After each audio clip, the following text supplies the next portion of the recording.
आमच्या हक्काचं नाही कुणाच्या बापाचा। भारत माता की जय, भारत माता की जय। नमस्कार, मी अंकिता थुल आणि आपण पाहत आहात तहलका वर्धा। आपली उपस्थिती आहे सध्या बोरगाव मेघे वर्धेमध्ये, जिथे अंबिकाताई हिंगमिरे यांनी आंदोलन केले आहे। चला आपण त्यांच्याशी प्रत्यक्ष बोलून बघूया की त्यांच्या आंदोलनाचा काय असं उद्देश आहे। इथे मोठ्या संख्येने तुम्ही लोक उपस्थित आहात। आज तुम्ही सांगू शकाल का की तुमच्या या आंदोलनामागे नेमकं कारण काय आहे? बोरगाव मेघेचा जो सुपारी माता मंदिरकडे जाणारा जो रस्ता आहे त्याचे काम अद्यापही सुरू केलेले नाहीत आणि ज्यावेळेस आम्ही जिल्हा परिषदला निवेदन दिलं होतं की या रस्त्याचे काम सुरू करण्यासाठी, तर त्यावेळेस त्यांनी आम्हाला आश्वासन दिलं होतं की दिवाळीनंतर हे काम सुरू करू। पण दिवाळी होऊन 8 दिवस उलटलेले आहेत, अद्यापही या रस्त्याचं काम सुरू झालेलं नाही आहे आणि त्या संदर्भात आज आम्ही सर्व ग्रामस्थांच्या वतीने आज चक्कादाम आंदोलनाचा पवित्रा घेतलेला आहे। जर तुमची मागणी पूर्ण झाली नाही तर यानंतर तुमची काही आक्रमक अशी भूमिका असेल का?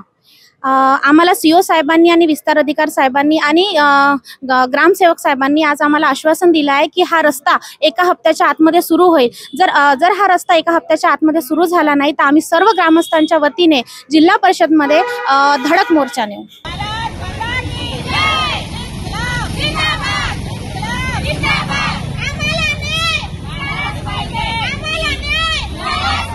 उपस्थित असलेल्या ग्रामस्थांशी आपण बोलूया की त्यांची या गोष्टीबद्दल काय प्रतिक्रिया आहे। काय प्रतिक्रिया आहे तुमची या आंदोलनाबद्दल? ऍक्च्युली बोरगाव मेघे येथील जो सुपारी माता मंदिरचा रोड आहे तो खूपच खड्डेदायक आणि सगळ्या नागरिकांना याचा खूप त्रास होतो। पावसाळा आला की सगळ्या गाड्या तिथे अडकतात। ऍक्च्युली स्कूल बसेस राहतात, स्कूल बसेसचा खूप प्रॉब्लेम होतो। मुलं तात्काळ एक तास त्यांची बस जी आहे ती अडकून राहते। ट्युशनला वगैरे जाण्याचा खूप त्रास होतो आणि अंबिकाताईच्या माध्यमातून त्यांनी हा बिळा उचललेला आहे की हा जो आमची जी तक्रार आहे ती सरकारपर्यंत गेली पाहिजे आणि हा रस्ता लवकरात लवकर दुरुस्त झाला पाहिजे। आपण इथे बघू शकता की यांनी म्हटलं आहे की जर यांच्या मागण्या पूर्ण झाल्या नाही तर ह्या धडक आंदोलन करणार। तुम्ही बघत राहा तहलका वर्धा। धन्यवाद।